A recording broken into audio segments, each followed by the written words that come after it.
estamos empezando esta segunda presentación del número especial de la revista Soberanía Sanitaria, que es sobre la pandemia, se llama Pandemia Debates desde el Sur.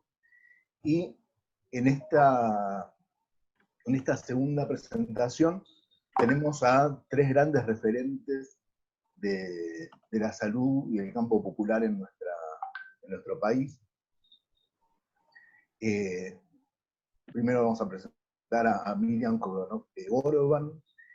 Ella es licenciada en nutrición, coordinadora de la red de cátedras libres de soberanía alimentaria, y es profesora honoris causa de la Universidad de Buenos Aires y de la Universidad Nacional de Rosario. En segundo lugar, tenemos a Jorge Rachid. Él es médico, sanitarista, del movimiento Patria Grande y integrante de la comisión de COVID-19 de la COPAL. Y en tercer lugar tenemos a Daniel Goyán, también médico sanitarista, actual ministro de Salud de la provincia de Buenos Aires, ex ministro de Salud de la Nación. Les agradecemos mucho a los tres que estén participando con nosotros de esta presentación, y si les parece, empezamos con esta presentación, que le dimos el título de Soberanía Sanitaria, Sur, Pandemia y Después. Empezamos con Miriam, que se tiene que retirar a las 19 horas de la reunión porque tiene otra actividad. Les cuento brevemente cómo va a ser la dinámica. Primero van a hacer la exposición nuestros tres invitados, y una vez que termine Daniel de hablar, vamos a empezar a leer las preguntas que ustedes vayan haciendo, que les pedimos por favor que las hagan a través de las preguntas y respuestas, que en su pantalla de Zoom está justo en el medio abajo de los oradores. Para saludos y comentarios, les pedimos que escriban eso a través del chat que está justo al lado de las preguntas y respuestas. Bueno, entonces, adelante Miriam, por favor. Bueno, yo la verdad que previa a esta charla le decía dónde ponemos el eje, porque realmente la noticia de la semana ha sido la situación, digamos, la intervención, porque lo digo propiamente, la intervención a Vicentín, pero no en cualquier momento, sino en un marco donde estamos pedaleando entre la pandemia y el pago de la deuda externa. Así que no es, digamos, fácil abarcar esta temática en este momento. De todos modos, creo que nosotros tenemos que evaluar lo que significa este paso hacia la soberanía alimentaria, no lo es todavía, en medio de una serie de señales, casi no diría de humo, sino de señales precisas que se vienen dando en estos 5 o 6 meses de la nueva gestión. En primer lugar, un hecho histórico desde el Ministerio de Agricultura, que es la creación de la Dirección Nacional de Agroecología. Esto promete que a través de un proceso que va a ser lento, por supuesto, ya lo imaginamos, estamos pensando en un cambio de modelo productivo.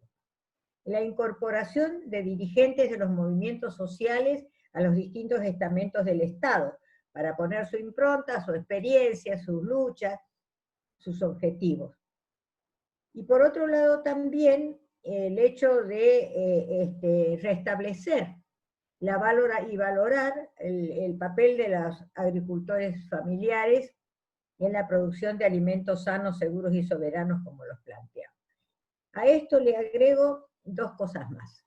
Una, las señales que también está dando el nuevo ministro de Ambiente, en el sentido de condenar a los agrotóxicos, que necesitamos que eso se institucionalice en alguna ley desde ya pública, y por el otro lado, lo de hace 2 o 3 días, y ya que está Goleán, lo saludo con entusiasmo, el programa de alimentos bonaerenses que lanzó el gobernador Kicillof. Yo creo que si nosotros sumamos todas estas pequeñas grandes resoluciones, vamos a poder comprender mejor el tema de Vicentín. Creo en primer lugar, como lo dice en una nota que me hicieron por ahí, que es un golpazo, un hachazo a la concentración monopólica, que es uno de los graves problemas que nosotros tenemos en nuestro país. Concentración monopólica para la producción de grano, para desmitificar esto que se dice por ahí que producimos alimentos para 400 millones de argentinos, cuando esta empresa lo explicita mejor, cuando tiene diversificada su producción en la alimentación de granos para exportar, en la alimentación de granos para alimentar al ganado vacuno, y en las plantas de destilería para producir biodiesel o agrocombustible, como decimos nosotros mejor, porque bio es vida, no es vida precisamente. Entonces, primero tenemos que partir de ahí. Segundo, que desde ya que espero que el proyecto sea abarcativo de todas las empresas subsidiarias o que entregan o que forman parte del grupo monopólico, para que no se nos escape la perdiz por ningún lado. Y después, porque el neoliberalismo se nos llevó puesto una serie de conquistas que nosotros teníamos en nuestra legislación, que es la Junta Nacional de Granos, el control de comercio exterior a través del IAPI, y también los puertos que eran nacionales, ahora son todos privados y extranjeros, los ferrocarriles que se achicaron notablemente, es decir, que eso nos hizo también dependientes de una logística que traslada los alimentos no solamente de una punta a la otra del planeta a través de los barcos, sino también de una punta a la otra del país. Los frutos de Mendoza a Buenos Aires, la papa de Balcarce a Salta, y con la utilización del recurso fósil, que está en desaparición, pero que al mismo tiempo produce los gases de efecto invernadero en gran medida. Y este tema no es menor, porque el ferrocarril es el medio de carga por excelencia, porque es más barato, porque no contamina el ambiente, por una serie de razones.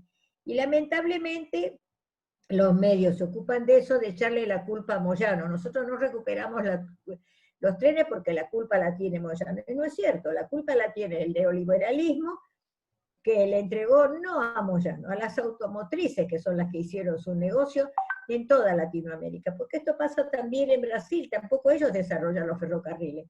Yo estuve en Venezuela en el 2006, también habían perdido los ferrocarriles a favor del transporte automotor. Así que hay que analizarlo realmente en su contexto.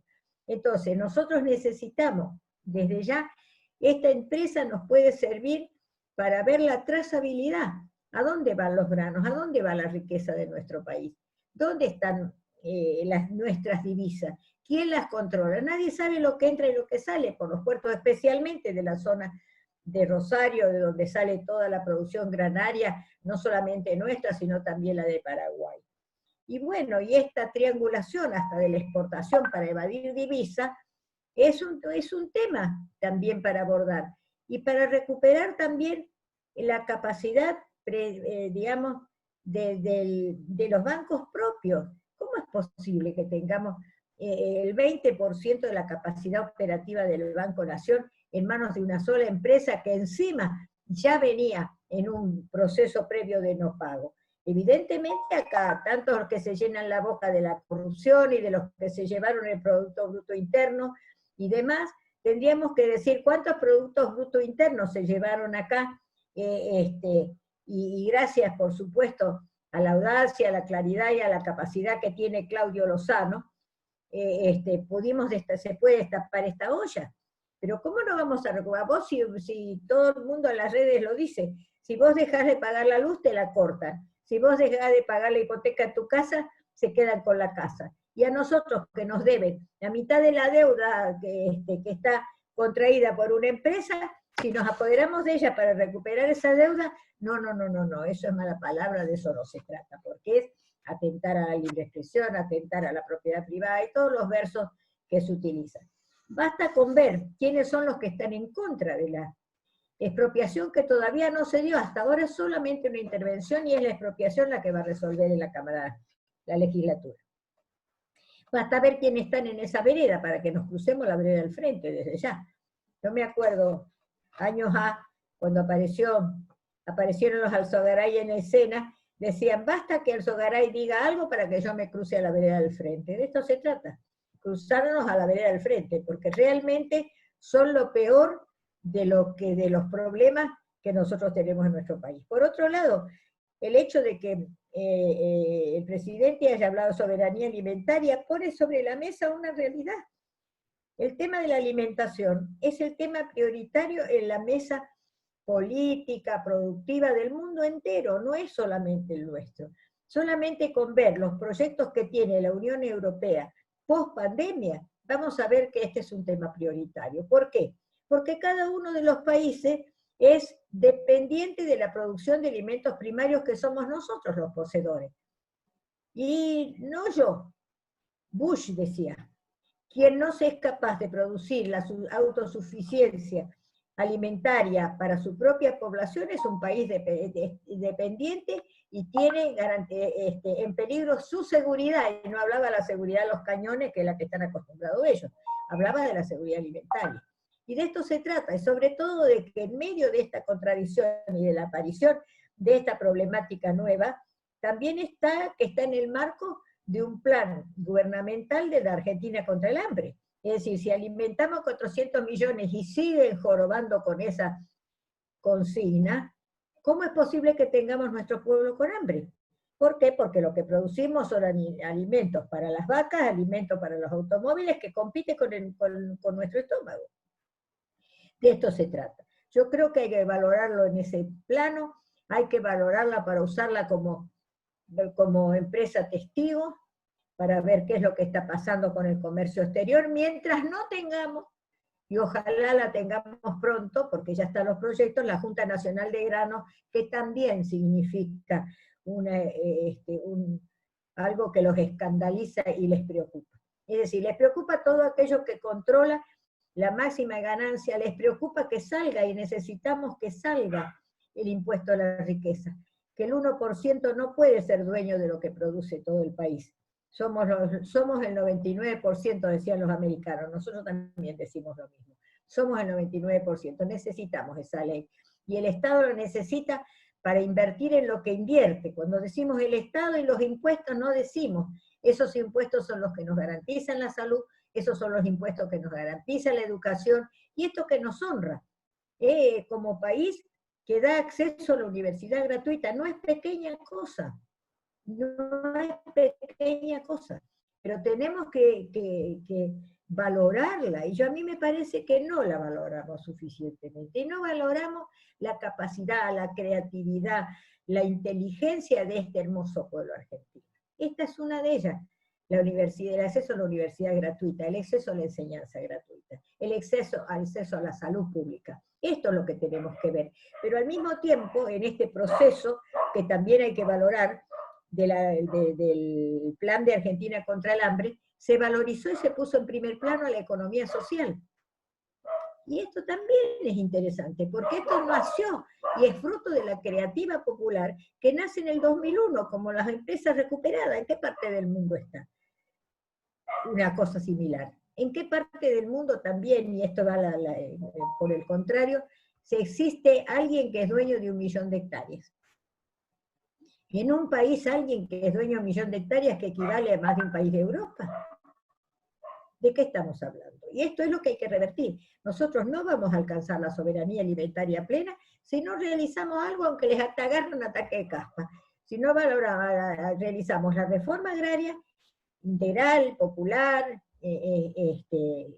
acorde a los nuevos tiempos que nos toca vivir desde ya, y si no resolvemos el tema del modelo productivo. cambiar el modelo extractivista por el modelo basado en la agroecología. Bienvenida sea la Dirección de Agroecología que nos ayude en este sentido. Me parece que esto es lo importante y sobre todo, pensar que también la pandemia, seguramente Daniel lo va a desarrollar, es resultado de este modelo productivo que ha hecho a la deforestación. Hay que pensar que en medio de esta pandemia 15.000 hectáreas se deforestaron en nuestro norte argentino. Yo soy de Santiago, puedo contar lo que significa la deforestación. Y esto que señalan son la alteración del equilibrio agroecológico que hace que los animales migren de su ambiente natural. No es un murciélago, no es un murciélago. Y si pasó en China no fue porque ellos comen murciélagos, lagartijas o insectos, sino también porque ellos están también metidos en otros los problemas graves, en la producción industrial de carne. Tenían en la frontera de esta provincia una cría de cerdos en la manera industrial por el mayor consumo de antibióticos que ya estamos señalando para la resistencia antimicrobiana, que es uno de los problemas de salud que hoy tenemos y que seguramente se referirá Daniel. Yo creo que hasta acá saludamos, convocamos a todos los movimientos sociales, a la gente que tenga un sentido nacional realmente, a apoyar esta medida, a fortalecer, porque al mismo tiempo puede ser utilizada como elemento de desestabilización, a fortalecer nuestro gobierno, a apoyar estas medidas con entusiasmo y no esquivándole el bulto. Ser audaces. Y ya lo dijimos, no es menor que quien está al frente no sea producto de nuestra simpatía, aunque tenga muchos lauros académicos, pero sí pensamos en una empresa pública con participación de las cooperativas, con participación de los productores agrarios, con participación de los trabajadores. Nadie piensa en que 7.000 trabajadores estaban sin cobrar y podían quedar sin la fuente de trabajo. Nadie pensó en eso. Nadie pensó en los productores que no habían cobrado lo que habían vendido y que ellos, una empresa que factura 25.000 millones de dólares, creo que es la cifra, para la exportación por año, estaba en quiebra, pero por favor, diríamos, Jorge, lo que a veces decimos en el idioma popular, anda a cantar el arbe. Nada más. Esto es todo para mí. Bueno, muchas gracias, Miriam. Antes de pasar a Jorge, les cuento que estamos ya recibiendo comentarios de la gente que nos está mirando. El doctor Trivia de Tandil manda saludos para los tres. Del Instituto Sanitario del CEPAF también mandan saludos. Para Jorge le manda un fuerte abrazo Pepín de Neuquén. Y el mensaje lo manda Pablo Troncoso. Y Juan Canela. Ahora Neuquén con la mega minería lo que está pasando. Y Juan Canela, en representación del mismo y de Alames Argentina, también agradece la charla. Para Miriam, el doctor Víctor Galíndez dice que concuerda con vos. La Secretaría de Salud de Zárate también está saludando. Marcelo Marmer dice brillante y valiente. Desde el Foro de la Salud Inclusiva de Mendoza manda un abrazo también. Y un abrazo especial para el Turco Rachid. Bueno, cada tanto voy leyendo los saludos, pero ahora seguimos con Jorge, si les parece.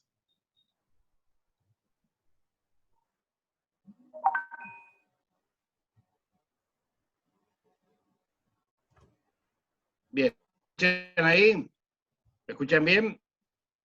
Perfecto. Bien. Bueno, buenas tardes, Miriam, un gusto como siempre escucharte y verte. Daniel, Leonel, gracias por invitarme. En realidad, este panel que se mezcla interesante en su composición, por ser alimentario, sanitario, en realidad nos lleva a una reflexión en medio de la pandemia que yo vengo haciendo y que significa que esta pandemia, un virus, una molécula chiquita, puso en crisis sanitaria a todo el mundo, internacionalmente. Y si no fuese por el drama que provocó y provoca por las muertes y las infecciones, este bicho, que es menos que un bicho, es una molécula, es parásita, dejó al desnudo un proceso sistémico a nivel internacional invivible. Bien lo describía recién Miriam, yo concuerdo, un mundo, un panorama internacional que había naturalizado el calentamiento global, había naturalizado la desertización de la tierra, había naturalizado las muertes por millones en Medio Oriente o los desplazamientos de seres humanos, había naturalizado que 24.000 personas por día pueden morir de hambre, 8.000 son niños, siguen muriendo, o que la crisis epidémica del ébola es una crisis que afecta a los negros, así que al resto del mundo no le interesa demasiado. Había naturalizado los golpes de Estado, había naturalizado que los fondos de inversión cambiasen la matriz productiva de todos los países del mundo, allanando soberanías, de eso me quiero referir, y los medios de comunicación cómplices que dejaron de ser de comunicación para ser factores de poder. Ese mundo, el virus lo dejó desnudo. Como cuando el chico dijo el rey está desnudo, igual. Se desplomaron los mercados, parecía la armada invencible que se venía abajo por nada, los portaaviones parados porque estaban infectados, de los 5.000 tripulantes, 3.000, se vinieron abajo empresas, se cerraron ciudades, tuvieron que cavar fosas comunes, un drama impensable solamente hace 5 meses atrás. Sin embargo, la crisis civilizatoria venía de antes. La crisis civilizatoria venía de antes. Entonces, cuando nos referimos a soberanía alimentaria y sanitaria, estamos hablando de soberanía. ¿Qué es soberanía? Sino la capacidad de tomar decisiones propias sin depender de terceros. Y cuando digo sin depender de terceros, no estoy hablando de la Argentina, estoy hablando de la patria grande. Estoy hablando de ese proyecto importante que recreó los mejores sueños de nuestros padres fundadores como San Martín, Bolívar y Artigas, que nunca hablaron de la Argentina. Y que Chávez, Lula y Néstor recrearon desde el 2005 a partir del UNASUR. ¿Qué íbamos a hacer con el UNASUR y la CELAC? Íbamos a hacer fuerza desde 450 millones de compatriotas. Bien lo sabe Daniel, íbamos a plantear, y planteamos en el ISAC, que es el Instituto de Salud del UNASUR, que funciona en Brasil, yo no sé si seguirá funcionando, planteamos el tema de la producción de materia prima de medicamentos para toda la región, para 450 millones. Porque esto es soberanía.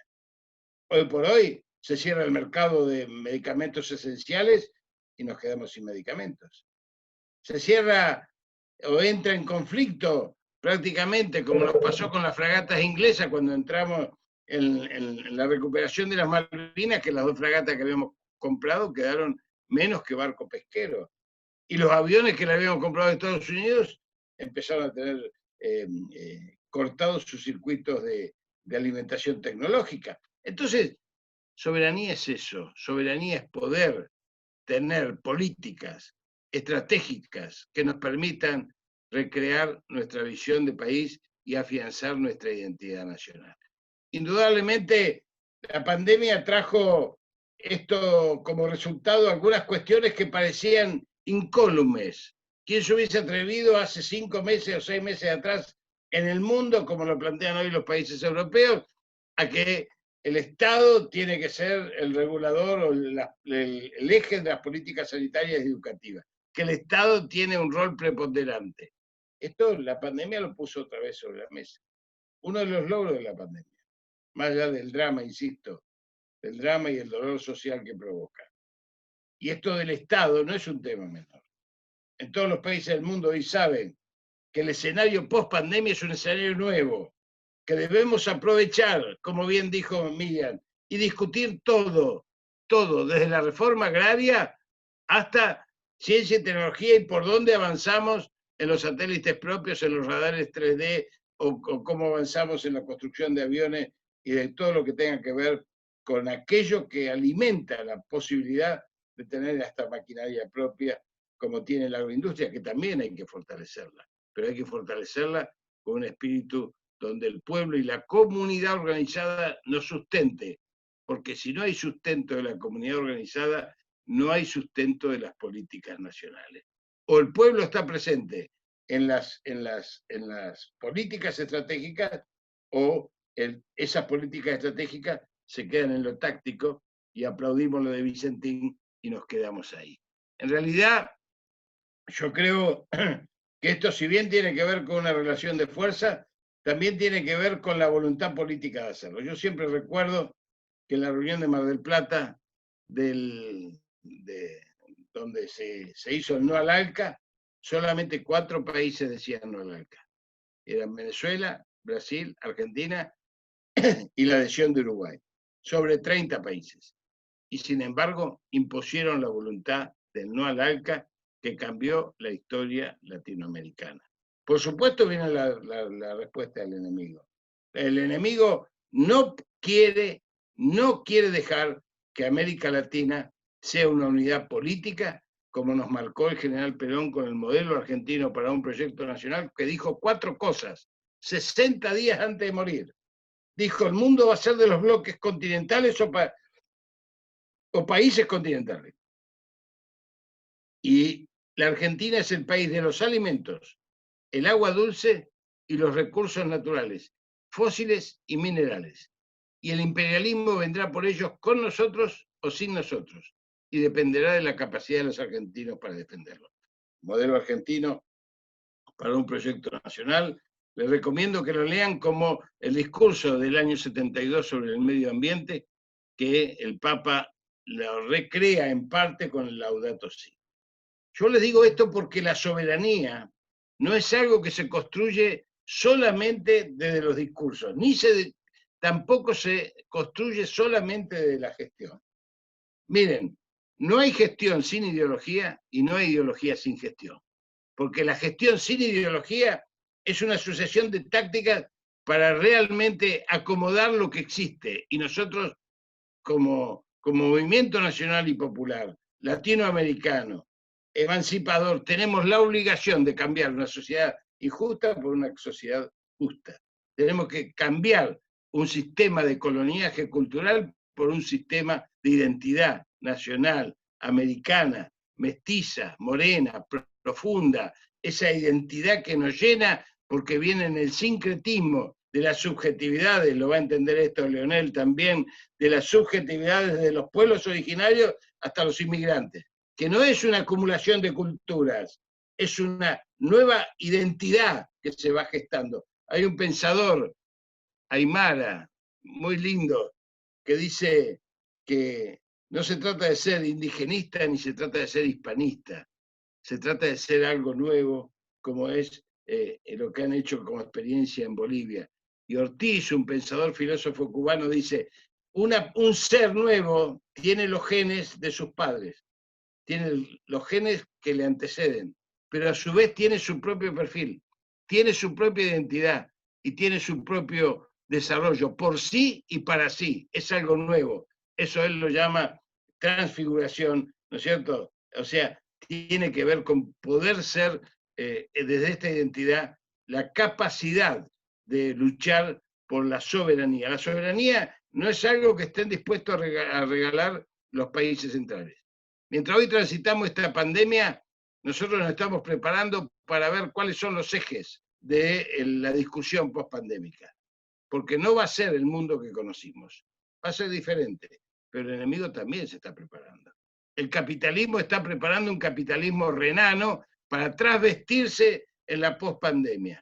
Y nosotros tenemos que preparar todas las herramientas necesarias para discutir todo. Naciones Unidas acaba de sacar una resolución mandada a analizar en el 2009 por Cristina Fernández de Kirchner sobre la Argentina bicontinental de Perón. Hay un continente no explotado, que es la Antártida. Y hay un enemigo instalado con la fuerza de la OTAN en Malvinas, en 4 islas de las 13 colonias que tiene Inglaterra, para dominar el Atlántico Sur y para dominar la Antártida. Son Diego García, Ascensión, Santa Elena y Malvinas y Sándwiches del Sur. La Argentina bicontinental, con la Antártida incluida, que desapareció de los mapas, es una Argentina cuyo centro de gravedad está al sur de las Islas Malvinas y antes de las Islas Sándwich. Fíjense lo que es la expansión territorial de esa Argentina. Sobre eso quiere actuar el enemigo cuando viene por nuestros recursos naturales, cuando viene por nuestros recursos ictícolas, cuando viene sobre los 3 espacios soberanos. Los 3 espacios soberanos son el terrestre, el aéreo y el marítimo. Si no preservamos esos 3 espacios, no podremos tener ni soberanía alimentaria, ni soberanía sanitaria, ni soberanía política, ni independencia económica, porque esos espacios los tenemos que preservar. Por eso es importante aerolíneas, por eso es importante que tengamos los trenes en una distribución que tenga que ver con nuestro proyecto estratégico y no el proyecto estratégico de los ingleses de expoliación de nuestras materias primas. Esto significa un replanteo total. Por eso, y para ir terminando, les digo que la soberanía se construye sabiendo que hoy por hoy tenemos 3 demandas centrales como militantes del campo nacional y popular. Tenemos que ser oficialistas porque esta alianza permitió derrotar electoralmente al neoliberalismo, aunque no lo permitió todavía derrotarlo del todo. Derrotarlo del todo es cuando uno lo derrota en su capacidad de respuesta y en su capacidad de lucha. Y sobre eso estamos, por eso contraatacan. Pero tenemos que ser oficialistas, pero tenemos que tener pensamiento crítico muy alto, como tenemos los militantes del campo nacional y popular, pero no darle de comer al enemigo. Esta es la tercera. No se puede andar por los medios diciendo lo que está bien y lo que está mal. Hay que andar muy prudentemente porque el gobierno está bajo ataque. El enemigo le ha declarado la guerra. Y le va a declarar la guerra por Vicentín, por la deuda, por la cuarentena o por lo que sea, porque lo que no quiere es que avance un proyecto nacional y popular que recupere soberanía. Todos los países del mundo tienen capacidad de hacer empresas mixtas, lo que nosotros llamamos APEN, ¿no es cierto? Que son sociedades anónimas con participación estatal mayoritaria, que tienen que funcionar en la Argentina, que tiene que recrear la Junta Nacional de Grano, que tiene que recrear la Junta Nacional de Carne, que no son construcciones peronistas, son anteriores al peronismo, que tiene que recrear la capacidad que tenemos para tener nuestra propia flota marítima, y no puede haber, si queremos recuperar la soberanía alimentaria, puertos privados en la Argentina. No puede haber puertos privados en la Argentina. Hoy tenemos 13 puertos privados en la zona de Rosario y Santa Fe. Entonces, si nuestro objetivo es recuperar el trabajo, si nuestro objetivo es el círculo virtuoso de la economía, si nuestro objetivo es la soberanía sanitaria, tenemos que ir hacia un objetivo estratégico central, que fue el que nos fragmentó y nos llevó casi a la diáspora social, que es la Constitución de 1994.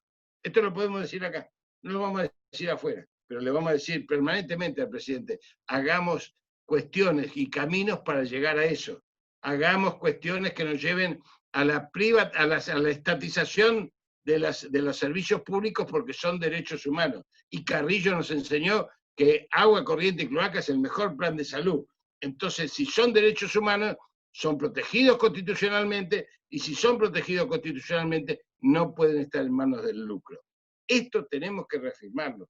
Estos son objetivos estratégicos. No hay que decirle hoy al gobierno que lo haga, porque el gobierno tiene que manejar los tiempos políticos, y los tiempos políticos se manejan, y si lo sabrá Daniel, acomodea como se puede, a donde se busca, donde se puede, donde se empuja. Pero el objetivo estratégico tiene que estar, para no caminar simplemente en aquello que nos demanda el ayer como necesidad y urgencia. Por eso digo que en esto de marcar los objetivos estratégicos está la capacidad de ir gestando en la pandemia una posibilidad que se nos abre y que siempre la dijimos en el Instituto Patria Salud. La salud es algo que atraviesa toda la vida, desde que nos conciben hasta que nos morimos. Por lo tanto, es la mejor herramienta para crear comunidad organizada, para darle al pueblo la gestión, para darle al pueblo la capacidad, para darle al pueblo aquello que tiene que protagonizar para dejar de ser testigos de la historia y ser protagonistas. Perón decía, para vencer al sistema demoliberal burgués, solamente el campo popular organizado puede llegar a dar vuelta esa página triste de la historia que margina a las mayorías populares. Así que muchas gracias, compañeros, muchísimas gracias por escucharme, y bueno, y quedo para las preguntas. Gracias, Daniel, gracias, Miriam, gracias, Leonel, con el cariño de siempre, gracias por dejarme expresar. Bueno, muchas gracias, Jorge. Seguimos recibiendo saludos de todas partes del país. Ricardo Lum, Héctor Kotov desde el Chaco nos mandan saludos. Desde Sierra Colorada, Río Negro, también. Desde el Frente Ciudadano para la Salud, Guillermo García del Frente Ciudadano para la Salud desde Rosario.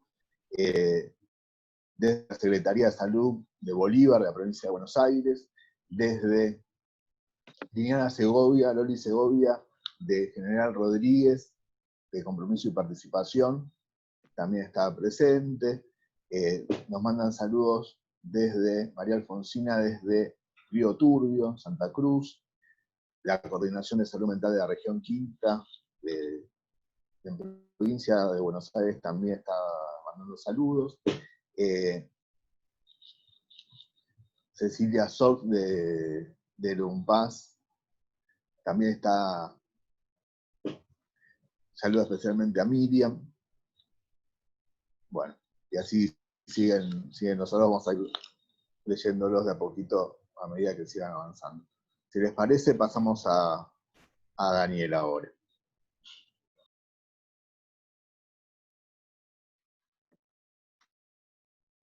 Bueno, hola, buenas tardes a todos y todas. Gracias por estar ahí, por la invitación. Bueno, ¿qué nos va a dejar la pospandemia? La verdad es que va a dejar una situación distinta, diferente, y dependerá de muchos factores, y muchos de los cuales hoy nos cuesta mensurar cuál será esa realidad distinta. De hecho, veníamos de un mundo donde, como dice Jorge, se estaban desarrollando multipolarismos, pero básicamente un mundo donde una nueva potencia mundial le empieza a disputar en todos los planos. Espérate que me están llegando los casos de hoy. Bueno, 552, pero siempre los domingos baja un poco. Sí, bueno, pero me dice Raquel, hoy es feriado, pero los datos que vemos hoy son los de ayer, domingo. Así que, bueno, se lo estoy mandando al jefe. Bueno, les decía, ya veníamos de un mundo en donde una potencia, esto siempre Jorge lo explicó muy bien, varias oportunidades, en charlas infinitas por todo el país y en el Instituto Patria, sobre esa disputa, ¿no es cierto?, de una nueva superpotencia económica como es China, que le está ganando las batallas en varias de las áreas a los Estados Unidos, además con un país con unas características particular y peculiar sobre los Estados Unidos, que es esa capacidad que tienen de planificar el mediano y largo plazo, y las políticas erráticas de las democracias occidentales al estilo Estados Unidos, en donde subyacen intereses diversos, fundamentalmente en donde los gobiernos son más la resultante de distintas corporaciones y del poder de distintas corporaciones en juego, que de la propia decisión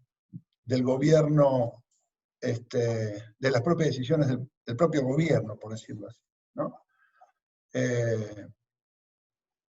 Eso venía, y justamente creo que la pandemia marca una diferencia impresionante entre qué pasa en un país como China, con una crisis de este tipo, y qué pasa en un país como Estados Unidos.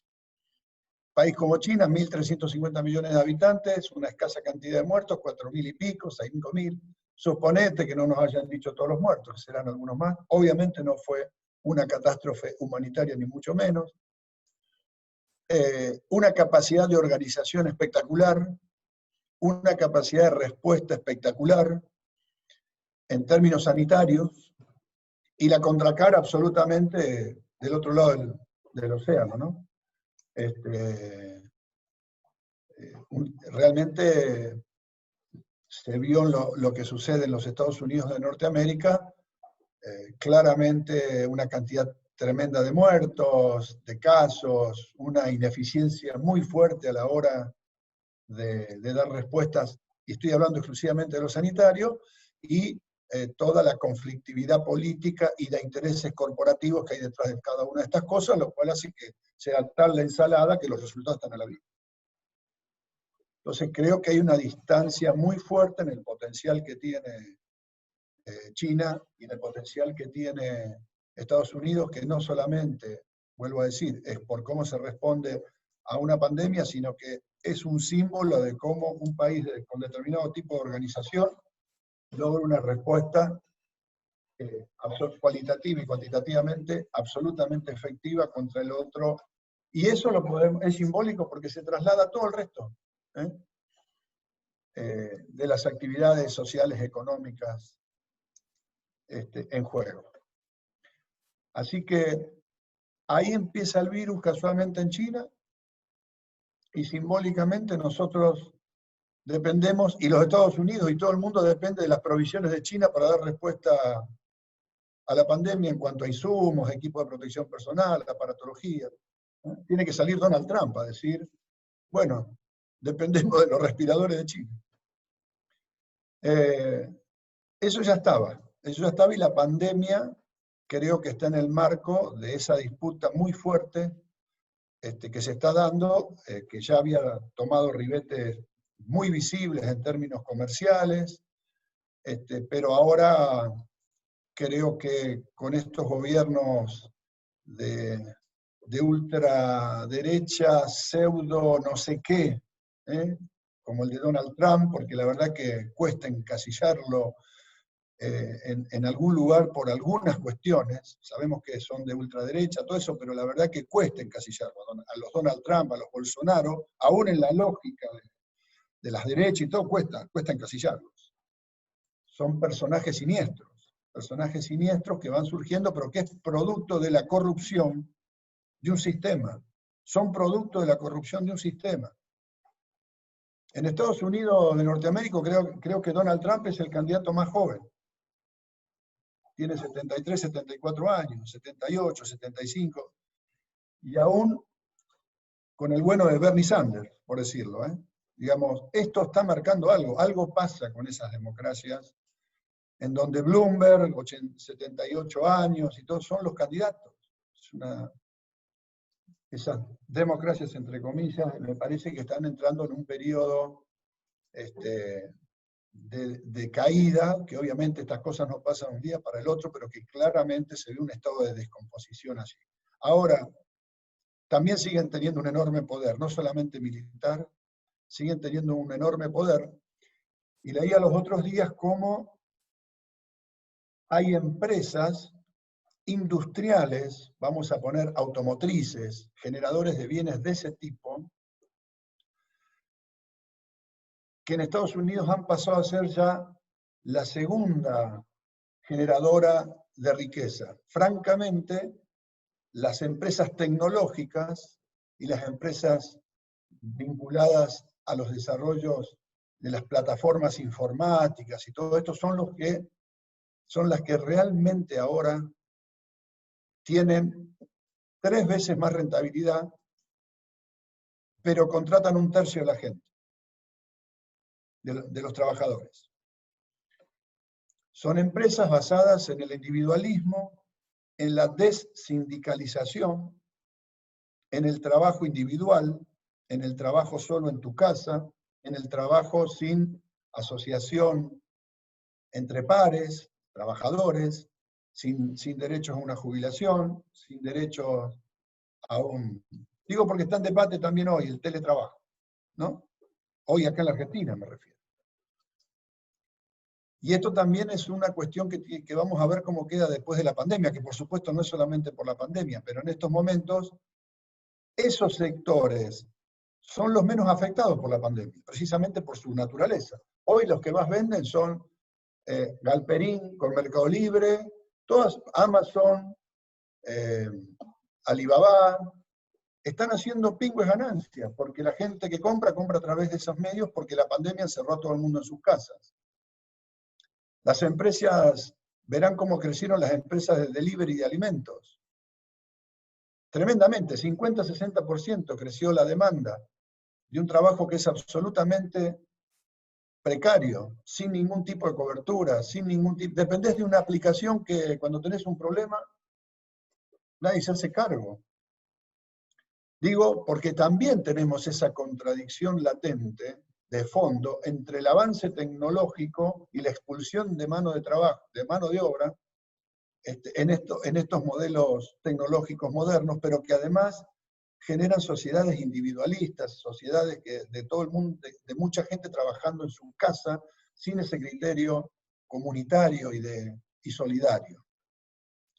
Y cuando uno ve esto, los millennials y todo esto que hablan, es eso, es gente que vive en una computadora y en realidad no sabe un pedo del resto de lo que pasa en el mundo, ni le interesa. Digo también como para tener un horizonte de cómo vamos a resolver esa contradicción. Pero claramente, en términos económicos, y ahora después vamos un poquito a lo sanitario, nos deja un mundo en donde yo veo que va a ser otro mundo, pero no sé cuánto mejor puede ser aquellos países que tenemos, que no tenemos una concentración financiera gigante como tienen otros países y otros grupos, ya extra países, que son supra países. Digo yo, me parece que los chupasangre de los banqueros del mundo van a venir por más. Van a querer venir a cobrarnos todos, van a querer... Algunos dicen, sí, no hay, se van a adaptar. Y la verdad es que el chupasangre es chupasangre, porque si no es chupasangre no puede, deja de ser lo que es. El mundo financiero actual, de vivir de rentas extraordinarias en base a la usura, es eso. Ahora, claro, están quebrando un montón de empresas en el mundo, o a punto de quebrar. Los países que tienen vía libre para la maquinita, porque tienen monedas fuertes, van a salir a rescatar empresas o a nacionalizar empresas. Va a haber un proceso de nacionalización de empresas. En Europa, incluso en Estados Unidos, se está comentando que ya se ha dado vía libre para que el Estado rescate, pero esta vez quedándose con acciones de las empresas. Ese es un proceso que necesariamente se va a dar porque con 42 millones desocupados en Estados Unidos, con una situación que no tiene salida en el tiempo previsible en términos de algunas áreas productivas que va a ser muy complicado recuperar. Tema turismo, tema de recreación masiva, etcétera, etcétera, realmente van a estar muy, muy complicados mucho tiempo, y eso mueve muchísima guita y puestos de trabajo en el mundo. Bueno, vamos a ver cómo se reacomoda todo esto. Vamos a ver, no me cabe duda que todo, no repito porque ya fue dicho, que la alternativa pasa por ganar la posibilidad de desarrollar más soberanía en la decisión, y eso implica poder dar soluciones nacionales y regionales que estén por encima de las imposiciones de los poderes fácticos más poderosos del mundo.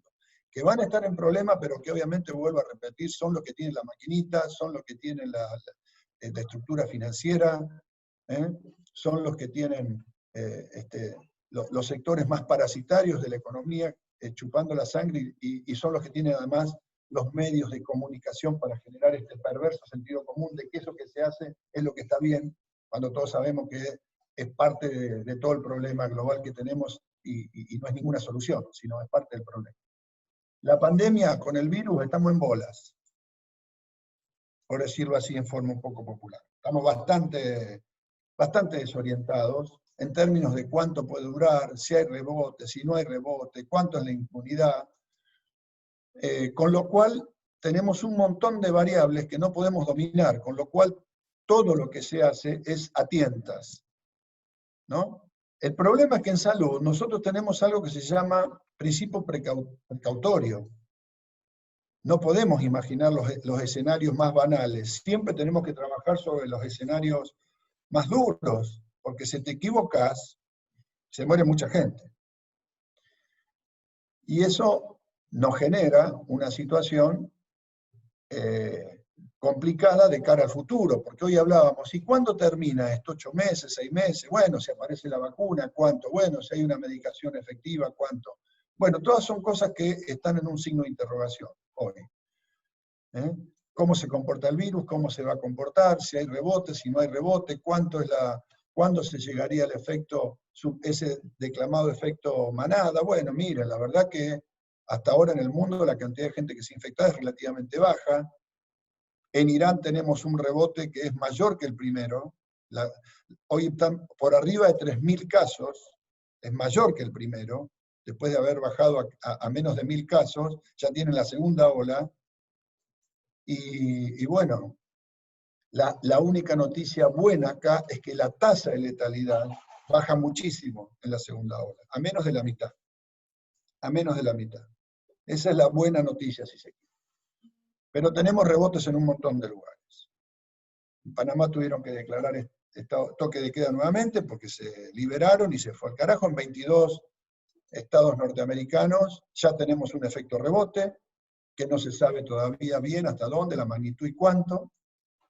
Así que la verdad que hacer un pronóstico es difícil y hay que manejarse con el principio precautorio. El principio precautorio es lo que estamos discutiendo acá en la Argentina hoy. Si es que nosotros vamos a esperar a que estemos al borde de agotar las camas de terapia intensiva para volver a una fase más dura de la cuarentena, por lo menos durante un par de semanas, para aliviar eso, o si lo vamos a hacer mucho antes. Esa es la discusión hoy. Fundamentalmente con el gobierno de la Ciudad de Buenos Aires, esa es la discusión. La discusión es que nosotros decimos ya, hay que tomar 2 semanas duras, una decisión política, 2 semanas duras, porque la curva de crecimiento que tenemos en estos momentos de los casos nos lleva a que en 40 o 45 días tenemos el sistema colapsado. Y esa es la discusión política que se ve por los medios, por supuesto todo desvirtuado y exagerado y siempre con esa manipulación que hacen los medios, pero la discusión es esa. La discusión es que estamos todos de acuerdo, ¿eh? El gobierno de la ciudad sabe que venimos que viene el momento más duro, pero están especulando con ver si se puede estirar más tiempo la fase esta que estamos ahora, con los bananas de los runners corriendo y que yo qué, porque su público es un poco susceptible y si vuelven para atrás pueden perder votos, lo van a ver mal, no, ellos dicen que van a perder autoridad, etcétera, etcétera. Pero esa es la discusión hoy. Todos sabemos que se viene un momento duro. El problema es que si lo hacemos solamente desde la Ciudad de Buenos Aires, no tiene efecto, porque esto es un conglomerado. No es que yo puedo separar lo que hago acá y lo que pasa en el Mar del Plata. Esto es un conglomerado. Si sigue la joda de un lado, la verdad que lo que puedes hacer de no solamente en términos fácticos, sino la posibilidad de hacerlo. Cuando salieron los runners, a mí que se contagien los 10 pelotudos que estaban corriendo ahí, no me calientan. No son tantos los que se van a contagiar. El problema es que muchos pibes del conurbano dijeron, che, ya se puede correr. Pibes, gente grande, porque vieron la televisión que ya salían y no andan viendo el protocolo de ciudad, de provincia, que yo no, ven una imagen. Dicen, no, ya liberaron, che, vamos que se puede correr, mirá, está todo el mundo corriendo. Es decir, lo que se hace en la ciudad impacta simbólicamente, no solamente desde el punto de vista técnico del R0, impacta ya simbólicamente. Por más que el grupito de los 10.000 que salen a correr no sean relevantes en términos de los 17 millones de habitantes que vivimos en el AMBA, o de los 15 millones de habitantes que vivimos en el AMBA, pero sin embargo, simbólicamente pasó eso.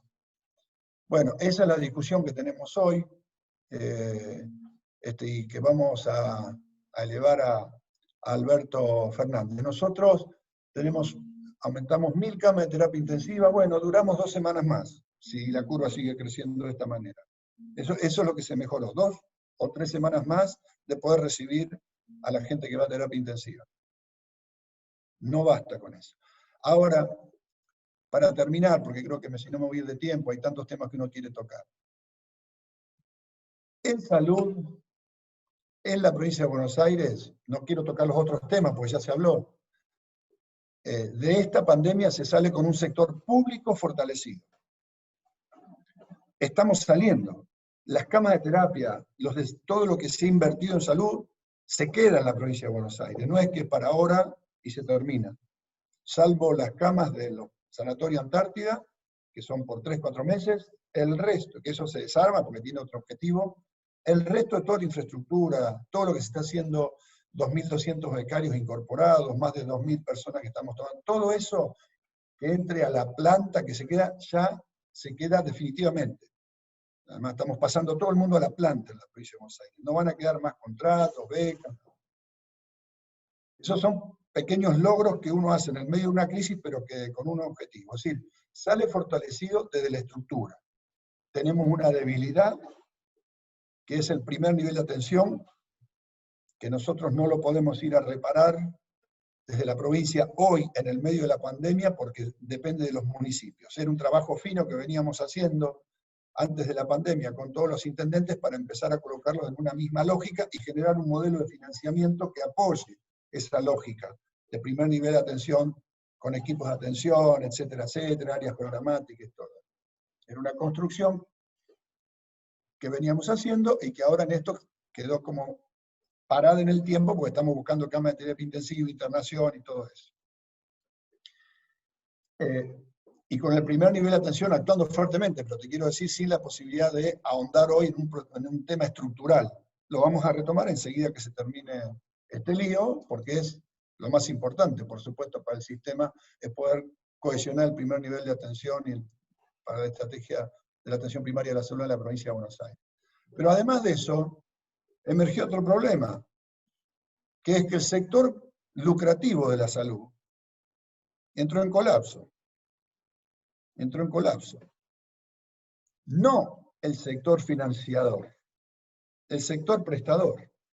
Y acá sería bueno que hiciéramos una nueva revisión en esto de marcar la contradicción principal para una determinada coyuntura, porque lo estamos viendo, y yo creo que hoy queda claro que los grandes financiadores, como dijimos siempre, son los que se llevan la torta afuera del sistema, son los que hoy siguen cobrando la misma cuota y están erogando la mitad de lo que pagaban por prestaciones, porque las prestaciones comunes bajaron a la mitad o menos.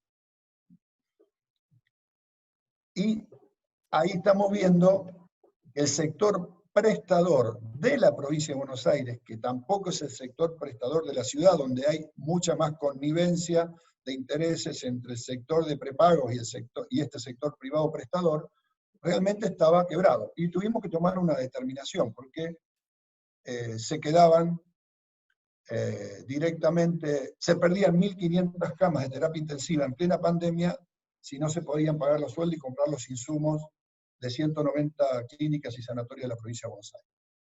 Entonces nos sentamos con el sector, digo porque esto generó algunas angustias en algunos compañeros, y lo que le planteamos es, primero, va a haber una ayuda de un préstamo a devolver inmediatamente para sostener los 3 meses de la pandemia, pero ustedes nos ponen las 1.500 camas de terapia y toda su infraestructura a control del Estado. en el sistema nuestro informático. Nosotros empezamos a controlar sus camas. Aceptaron, porque no tienen otra. Aceptaron.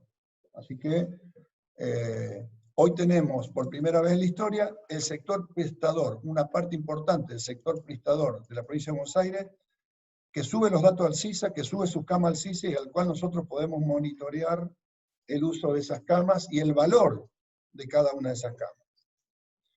Digo, esto lo tuvimos que hacer como una respuesta de coyuntura, porque perdíamos 1.500 camas, pero en realidad es para repensar, esto yo lo estoy tirando para repensar.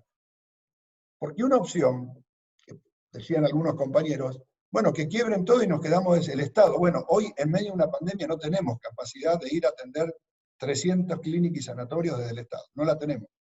No tenemos cómo manejar eso. Sería como, es una linda utopía, pero no tenemos tiempo de hacerlo en el medio de una pandemia en 2 meses. Es imposible. Pero sí se dio la situación que nos están viniendo, aún con este apoyo, muchos a decir, no seguimos más. La cerramos, la quebramos, y vamos a tener que decidir qué hacemos con eso.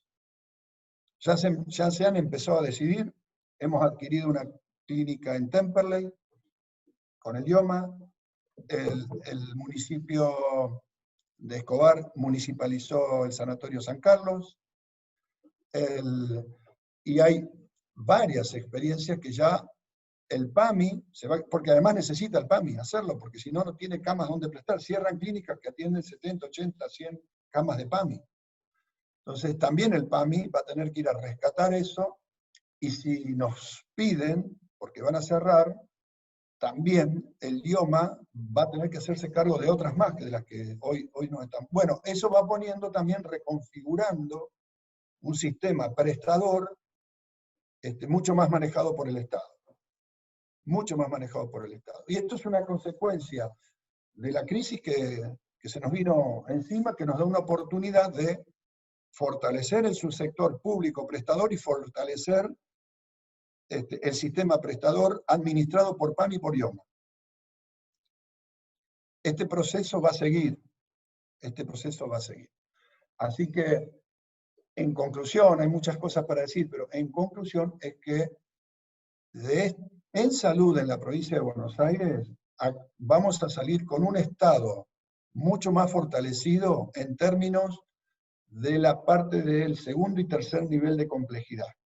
Después deberemos retomar rápidamente el trabajo para articular eso que empezamos a hacer, un primer nivel de atención fuerte en la provincia de Buenos Aires, con 135 municipios. Cuando estuvimos en Nación, lo resolvimos con una ley que no llegó a ser, lo resolvíamos con eso, que hubiese sido lo ideal, porque homogenizaba todo el sistema de primer nivel en el país. Eso no nos salió.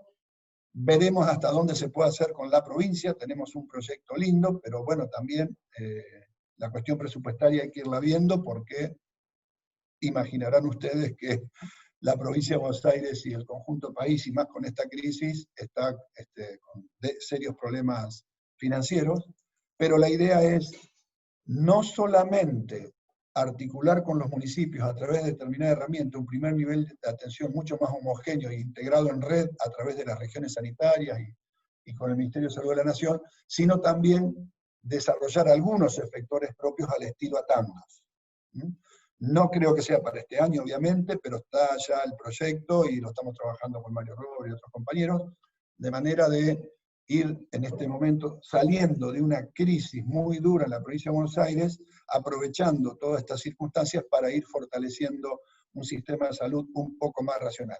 Queda muchísimo para hacer. Hay 10.000 problemas, 10.000 falencias, pero yo tomo lo que dijo Jorge, seamos muy cuidadosos a la hora de dar letra de las demandas públicas. No dejemos de discutir todo lo que haya que discutir, pero en la orgánica, interna. Cuando nosotros hoy empezamos a criticar en público y sin conocer a veces por qué se toman algunas medidas, no hacemos más que hacer lo mismo que hacen los troscos. A veces sin quererlo y con buena leche. Que es asociarse a la derecha, porque la derecha lo que quiere es que estalle todo. La derecha está buscando ver cadáveres que se apilan porque la derecha sabe que de todas las crisis el que sale más perjudicado es el que está gobernando en ese momento, siempre, máximo con los medios de comunicación del día. Por eso es necesario apoyar mucho a Alberto, mucho a Kisi, sostenerlos, después por abajo todo lo que haya que decir, porque si esto es muy mellado desde la política, ya sabemos cuál es la alternativa. Y no es buena.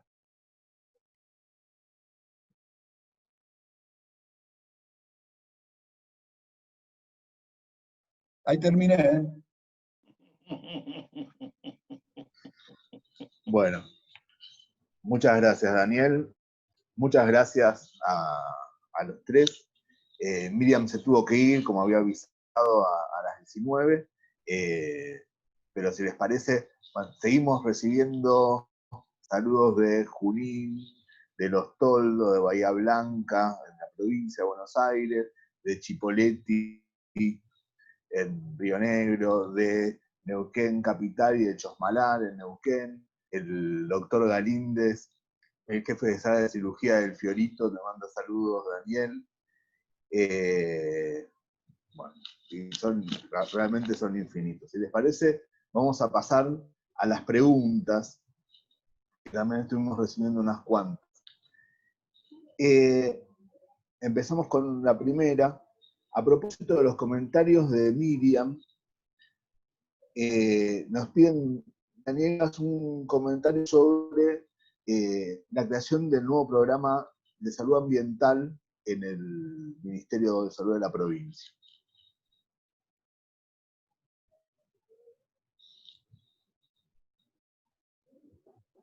Sí, sí, efectivamente, estoy buscando acá el organigrama, acá lo tengo.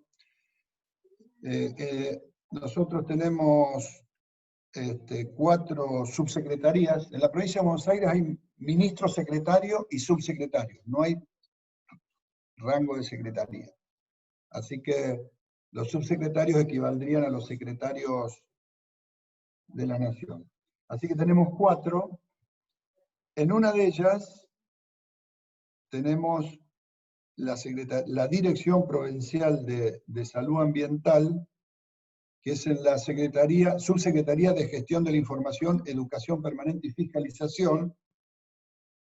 Tiene 3 direcciones provinciales, y la Dirección Provincial de Epidemiología, Prevención y Promoción de la Salud, entre sus 5 direcciones de línea, se generó y se creó la Dirección de Salud Ambiental. Nosotros consideramos relevante este tema. Es más, yo estuve en Trenquelauquen hace poco y me entrevisté con la gente de un movimiento por una agricultura sustentable, básicamente por el tema agrotóxicos, y ellos tienen, es la plantación más grande que hay en el país, no sé si son 20 o 30.000 hectáreas, que ya hace rato no usan más ningún fertilizante.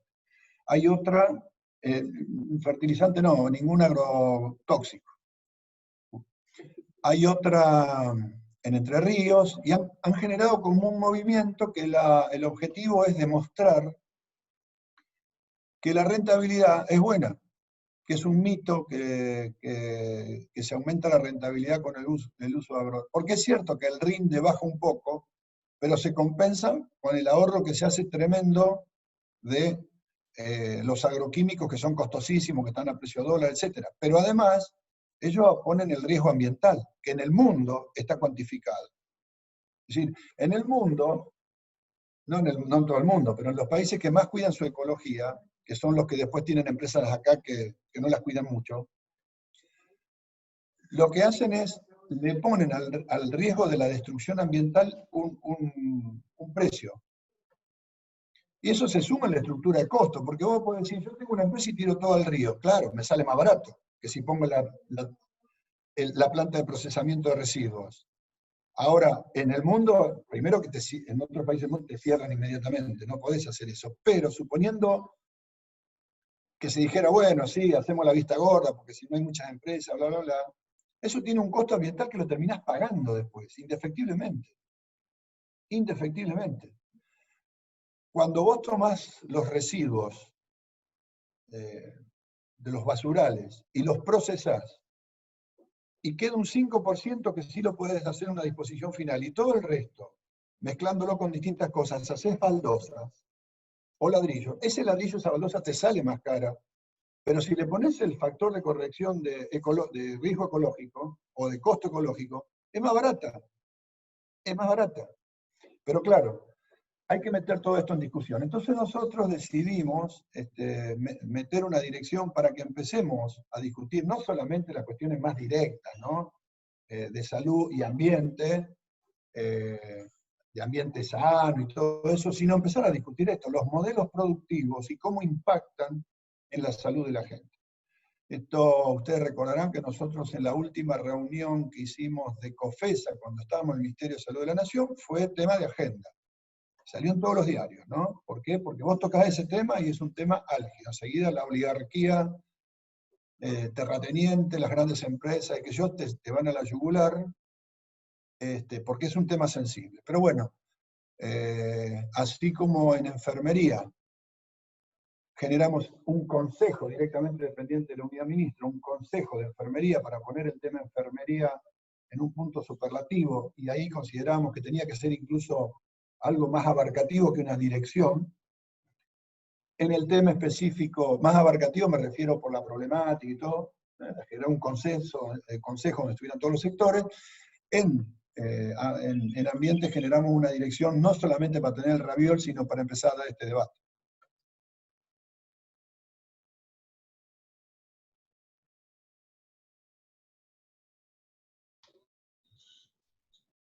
Bárbaro. Para Jorge, hay preguntas que están dirigidas directamente a Miriam. Esas lamentablemente no las vamos a leer porque después las acercamos a ella y vemos de qué manera se las puede responder, pero eran aparte bien dirigidas al tema de la soberanía alimentaria, a cosas específicas que vienen trabajando Miriam. Para Jorge, ¿cómo revitalizar la UNASUR desde la lógica que señaló de gestión e ideología para accionar estrategias soberanas en salud a partir de esta pandemia? Pues es que esta discusión que plantea el compañero o la compañera, no sé,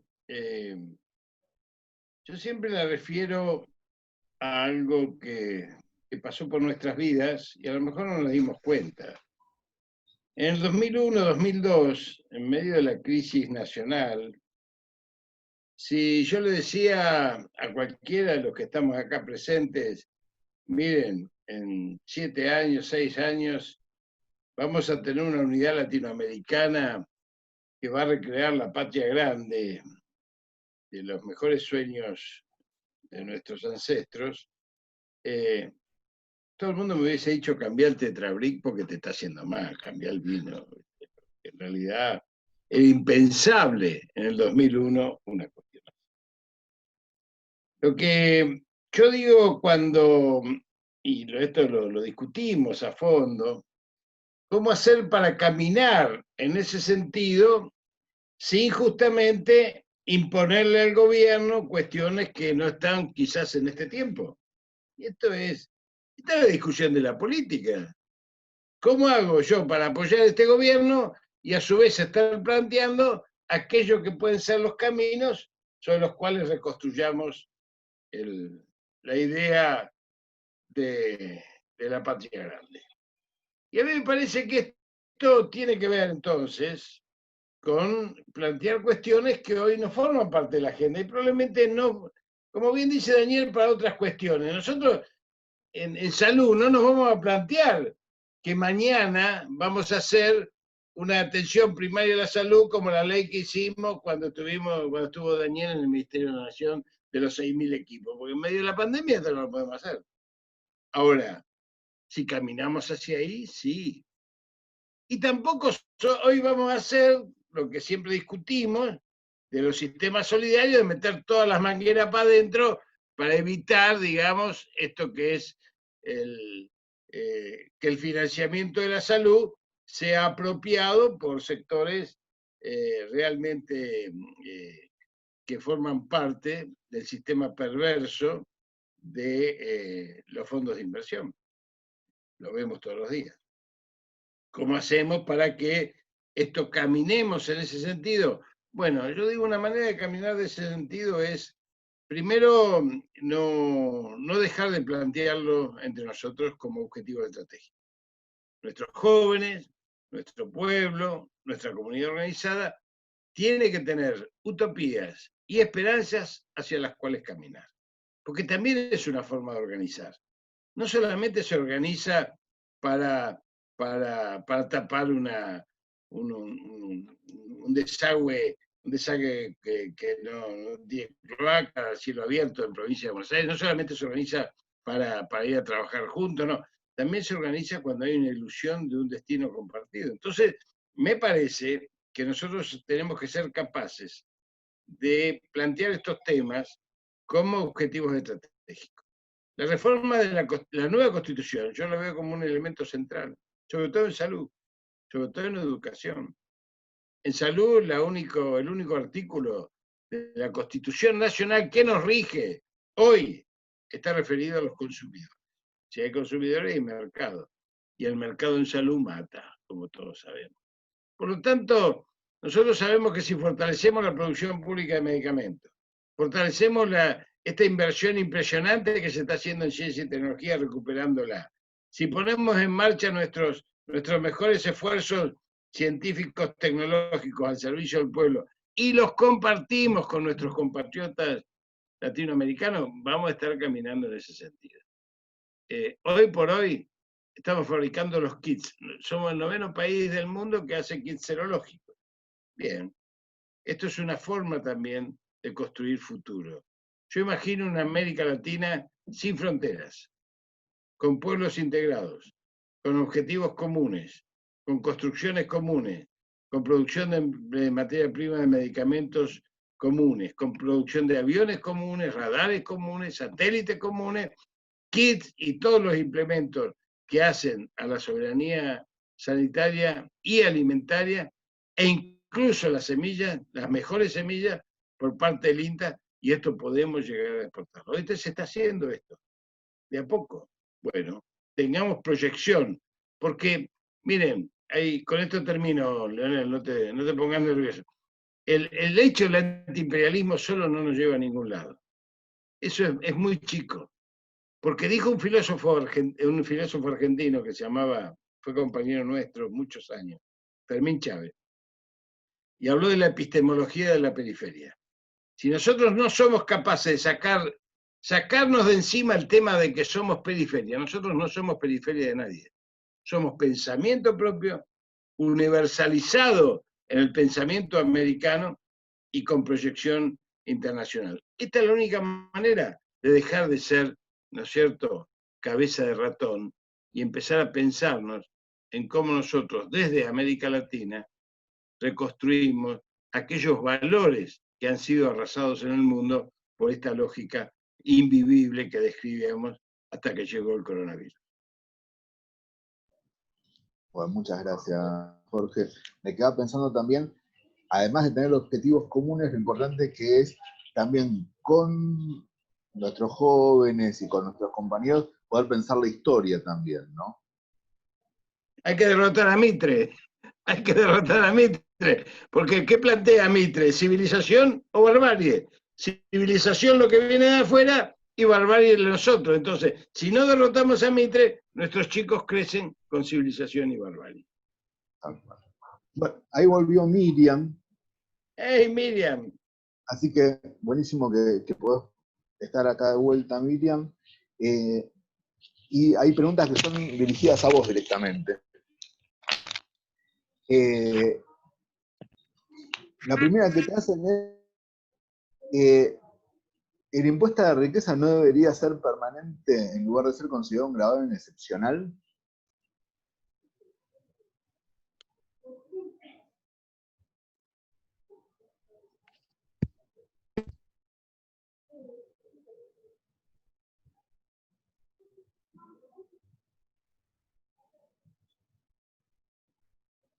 A ver si...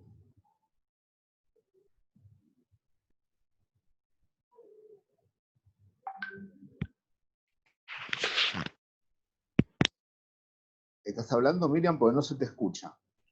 No estoy hablando porque no me dieron la palabra y como me estoy metiendo por la ventana, no quiero responder a lo que... Te estaba leyendo, hay un par de preguntas que están dirigidas a vos. A ver, dale, ¿me escuchas ahora? Te escuchamos perfecto. Bueno, perfecto, entonces dale la pregunta. Dale.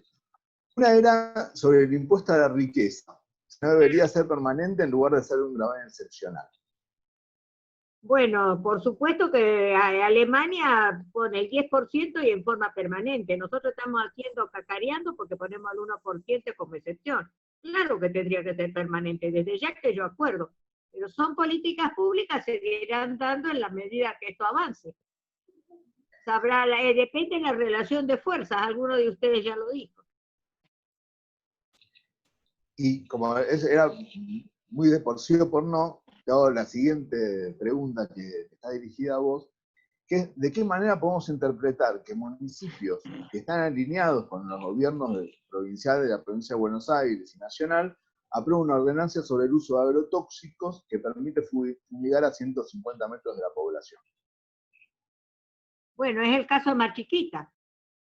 Y que justamente yo tengo una casa de Santa Clara, así que me afecta directamente. Mañana hay un conversatorio en relación a eso. Mirá, Mar del Plata tiene una distancia. En realidad no es un problema de 100 metros ni de 500, hay que parar de fumigar. Y aprovecho que en este panel está el doctor Goyán para decirle, durante su ministerio en el país se empezó a hacer un análisis de esta característica en los poquitos meses que pudieron gobernar. Y en las reuniones del Instituto Patria yo lo replanteé. Yo creo que a nivel de salud esto es lo que hay que replantearse, porque no podemos hablar de la pandemia sin ver la salud del medio ambiente o del ambiente. No podemos hablar de luchar contra la pandemia y seguir fumigando las escuelas. Así que creo que ha llegado el momento de tomar políticas públicas de paren de fumigar directamente. Entonces, claro que esto va a proponer un Corcovado mayor que el de Vicentín, claro que sí, pero también depende de que todas las fuerzas que estamos trabajando por la salud, precisamente por la vida, también hagamos jugar más fuerte esta historia, ¿no les parece?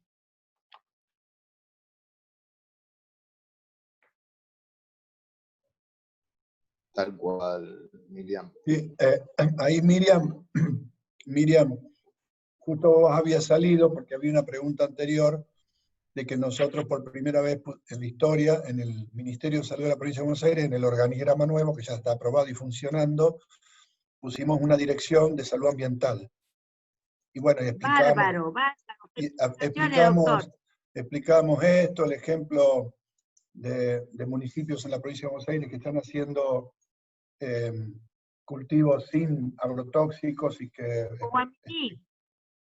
Así que bueno, habíamos contestado un poquito eso, sí, por supuesto que va a seguir en agenda, es un tema central para nosotros, lo pusimos, recordamos en la última reunión que hicimos de COFESA cuando estuvimos en Nación, lo planteó Mario Rovere.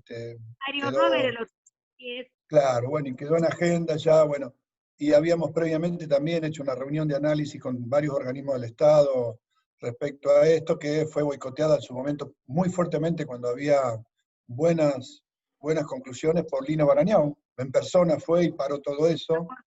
Porque ese fue el mercenario que se nos coló. Claro, así que, no, digo, sigue siendo ahora. Hay un montón de intereses y además tenemos una situación en la provincia de Buenos Aires que es que hay una, te diría de hace unos 20 años, las políticas públicas de la provincia de Buenos Aires, más allá de esta en particular,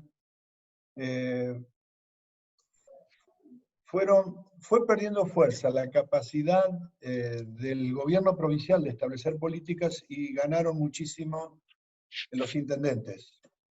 muchísima capacidad de decidir políticas que incluso influyen al resto. Porque vos podés sacar una ordenanza de este tipo, pero no es solamente que influye en tu partido. Bueno, eso fue sucediendo, eso es lo que el gobierno de Axel está tratando de comenzar a corregir. Claro, acuérdese, doctor, que fue Cañuelas una de las primeras, y quien era intendente, que ahora lo volvió a hacer, fue ministro de Agricultura en el gobierno anterior, en el gobierno Claro, de Scioli.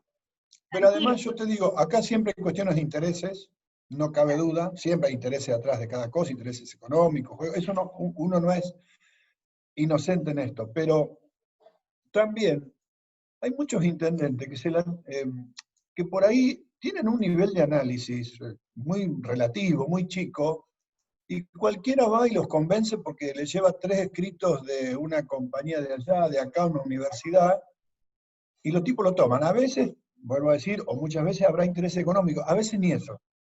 A veces es colonización cultural llana y pura. De acuerdo, Y eso doctor. es lo que decía recién Rashid, ¿no? Eso es lo que decía recién Rashid. Tenemos un grado de colonización cultural. El camino de Gualeguaychú, doctor, y el camino de Guaminí. Claro. Así que no, quería decir esto, de que a veces estamos colonizados de cabeza y ni siquiera responde, que vuelvo a repetir, la mayor parte de las veces puede ser que sea así, a una vez, sino que, bueno, estamos acostumbrados cada vez a decir más palabras en inglés, estamos acostumbrados a una penetración cultural gigante, enorme, que sucede todo el tiempo, y lo que decía Jorge antes, ¿no? Si no aprendemos a desarrollar pensamiento propio, la soberanía ni sanitaria ni ninguna otra va a ser posible. Bueno, por algo hablamos de soberanía, ¿no? Tal cual. Y pensar la soberanía solamente como un horizonte posible si es pensada como una soberanía de la patria grande, ¿no? Así es, porque el hecho de la alimentación es un elemento político. Y cuando hablamos de soberanía, hablamos de un hecho político, desde ya. Por eso el tema de la Constitución de 1994, que llevó a la fragmentación del país, llevó a la municipalización de la educación y de la salud en muchas provincias, y llevó a que las provincias fuesen de alguna manera disgregadas en sus capacidades para poder producir. Entonces, hoy por hoy, un chico que nace en la provincia del Chaco Profundo tiene una expectativa de vida de 5 años menor a la de Capital, Rosario, Córdoba o Mendoza. Entonces, ese país injusto es el que tenemos que reparar a partir de políticas que tengan que ver justamente con reparar una idea de nación. Y eso se hace solamente a través de un proyecto estratégico. No se hace solamente con gestión. Y además no hay salida de políticas públicas.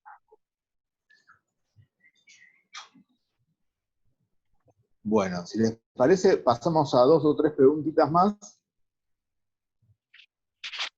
Y hay una que hace referencia...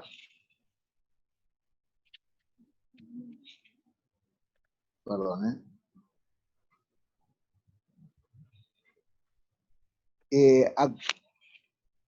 ¿cómo piensan Goyan y Rachid el uso de la telemedicina después de la pandemia?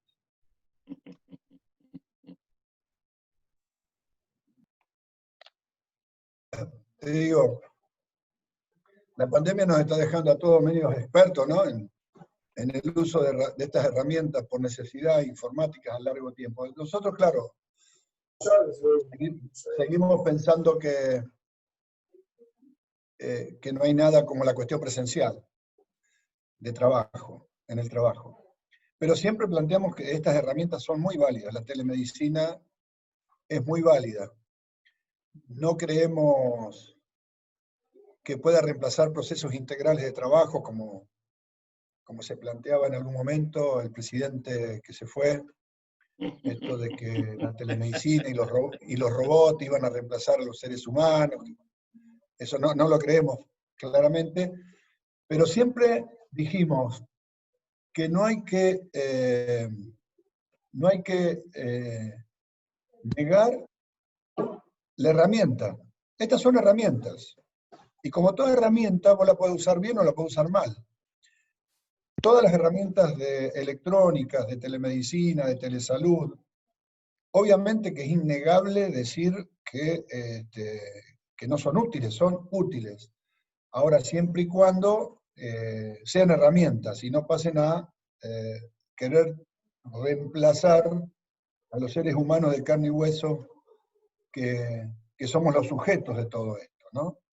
Así que sí, creemos que obviamente esta pandemia nos está dejando una gimnasia que a veces no teníamos desarrollada, por ejemplo, hacer este tipo de cosas, y creo que es útil, pero siempre y cuando, me parece, sean complementarias a la acción que integra seres humanos detrás de un objetivo, como en este caso nuestro es la salud. Yo quisiera agregar a lo que comparto absolutamente lo que dice Daniel, dos cuestiones. Nunca nos olvidemos que siempre hay otro equipo en la cancha. Yo siempre cuento lo de Garrincha, que era un jugador de fútbol brasilero que tenía una pierna más corta, de que era analfabeto y borracho, no entrenaba, y el entrenador, adelante de todo, para dejarlo mal, le dijo, bueno, ¿me entendés lo que te quiero decir? Sí, le entiendo. Dice, bueno, vos te metés por ahí, vas al gol, Garrincha, viene Pelé, y Garrincha un día le dijo, yo lo entiendo, jefe, pero los otros 11, ¿dónde están? El enemigo tiene un plan, y ese plan incluye la diáspora social, incluye esto además del coloniaje, además de enterrar la historia, incluye que los seres humanos sean cada vez menos sociales y más individualistas, egoístas y, si es posible, meritocráticos. Este es el esquema central del neoliberalismo. Entonces, tenemos que saber que hay un eje cultural que va a intentar que el teletrabajo, además, vaya al segundo tema que yo quiero plantear, que es la flexibilización laboral. No nos olvidemos de eso, porque estos son herramientas del enemigo, no la telemedicina, no las herramientas, pero sí digo que todos pensemos que cuando estamos haciendo esto, estas plataformas no las manejamos nosotros, alguien las maneja desde otro lado. Por eso yo a Facebook le llamo Fachobook, porque la maneja desde allá, desde el norte, como dijo Cristina alguna vez. Bueno, nosotros tenemos que tener desarrollo satelital, tenemos que tener desarrollo comunicacional, porque como lo está haciendo China, lo está haciendo Rusia, lo está haciendo otros países, están construyendo sus propias plataformas, porque algún día el enemigo nos puede dejar incluso sin la telemedicina. Entonces, lo presencial, y con esto termino, no solamente tiene que ver con que nos veamos, tiene que ver también con algo central de la política, que son los afectos. Y los afectos se construyen en carne y hueso, como dijo Daniel. Eso, la verdad que, Jorge, lo que acabas de plantear con respecto a las redes sociales es importante, no solo a las redes sociales, sino a la macroestructura informática, ¿no? Habría que pensar también la soberanía informática, más allá de los temas que solemos tratar siempre alrededor de la soberanía. Porque en este momento es un recurso esencial la conectividad. De hecho, tan es así que, por ejemplo, para las universidades estamos teniendo acceso gratuito a los datos para que puedan acceder a las cursadas virtuales todos los estudiantes, ¿no? Bueno, seguimos con preguntas. ¿Cómo ver el perverso sistema heredado de producción, distribución y comercialización de medicamentos? ¿Podés repetirla? ¿Cómo podemos romper el perverso sistema heredado de producción, distribución y comercialización de medicamentos? Ahí tenés uno de los temas de la diáspora. Si me permitís, Daniel, una cortita. Ahí tenés uno de los temas de la diáspora, que nos agarramos la cabeza cuando Daniel lo planteaba, yo estaba en defensa con el tema de producción pública de medicamentos en el Ministerio. ¿Cómo es posible que el Ministerio de Salud no maneje el precio de los medicamentos? Lo maneja Economía. ¿Cómo es posible que Salud tenga la ANMAT tan lejos? Digo lejos porque es un ente autárquico. ¿Cómo es posible que la industria de medicamentos no acepte regulaciones? Que cierra con PAME y cierra con IOMA y ahí fija los precios y después va a discutirlo a comercio que no tiene una dirección de medicamentos. Esta es la fragmentación. Si nosotros somos capaces de reconstruir el Ministerio de Salud a nivel nacional, con un proyecto nacional de salud que integre a todos los sistemas solidarios, podemos llegar a dominar la industria farmacéutica poniéndole cuestiones que tengan que ver con limitaciones y regulaciones que tienen en todos los países del mundo, menos en la Argentina, que es el que más gasta en medicamentos, porque gasta el doble en función de la inversión de salud que cualquier otro país del mundo. Entonces, ¿está pasando algo? Sí, claro. El enemigo nos puso en la cancha un sistema fragmentado donde las decisiones están cruzadas y donde no hay una cadena de toma de decisiones que permita enfrentar un enemigo que tiene absolutamente claro hacia dónde va. Por eso 44 millones de argentinos son rehenes. Y en esto, la producción pública de medicamentos, ya que están hablando tanto de Vicentín como empresa testigo, tiene que ser, junto con ciencia y tecnología, la empresa testigo de todo aquello que tenga que ver con el tema medicamento manejado por el Ministerio de Salud de la Nación y utilizando a los laboratorios públicos de producción como importadores directos de todos los medicamentos que no producimos en la Argentina, en especial los de alto precio y baja incidencia.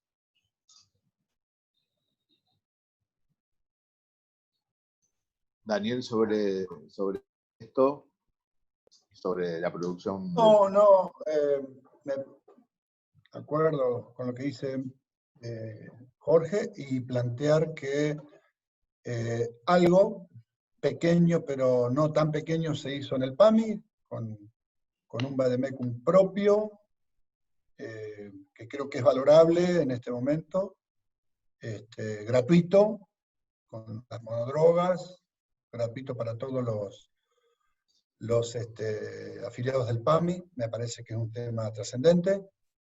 Otro tema trascendente para nosotros en la provincia de Buenos Aires es toda la redefinición y puesta en marcha y puesta en valor, y con un programa de trabajo para el Instituto Biológico, y además para establecer una red de laboratorios públicos de la provincia de Buenos Aires dentro de la jurisdicción, tengan o no tengan tránsito ANMAT. Los que no tengan trabajarán exclusivamente para el ámbito provincial, los que tengan podrán integrarse a estrategias nacionales. Bueno, y una serie de medidas que tienen que ver con cómo comenzamos a trabajar en un modelo de atención, pero que tenga un correlato en un modelo de financiamiento. ¿Cómo financiamos ese modelo de atención?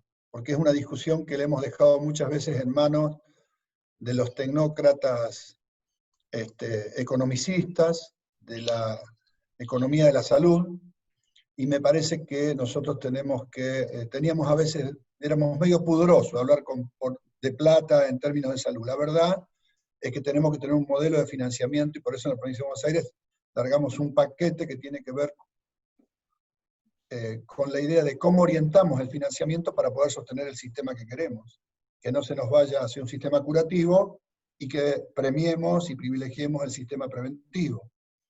Y se está trabajando en ese sentido bastante, vuelvo a decir, en medio de eso se nos metió la pandemia, que nos dificulta trabajar sobre estos temas estructurales, pero estamos trabajando en un modelo, y obviamente en el modelo de financiamiento, trabajar sobre la estructura de costos que deja al desnudo cómo nos roban en el sistema, los actores que roban al sistema.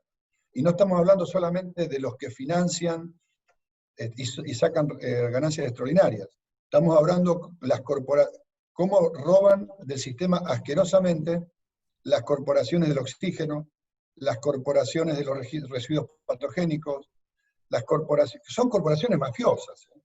Las corporaciones, determinados grupos de corporaciones médicas que lograron tener la fuerza suficiente como para sacar rentas extraordinarias del sistema, que eso se lo resta, por supuesto, a la masa de recursos que habría para el conjunto. Si un sector corporativamente tiene más fuerza, saca más, y que también la misma ausencia del Estado ordenando el sistema hizo que la fragmentación llegue a mucho más de lo que hablamos habitualmente, fragmentación por jurisdicciones, por financiadores, por prestadores. No, hoy hay un desmadre muy grande que ya afecta incluso al mismo sector prestador privado.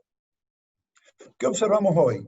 Hay grupos de profesionales que se llevan hacia afuera de las clínicas y los sanatorios, así como nos hicieron con los hospitales, lo más rentable de la salud, y le dejan a la clínica, al sanatorio, la internación, lo caro, las 24 horas, la emergencia, la guardia, la neo, así como nos hicieron en el Estado.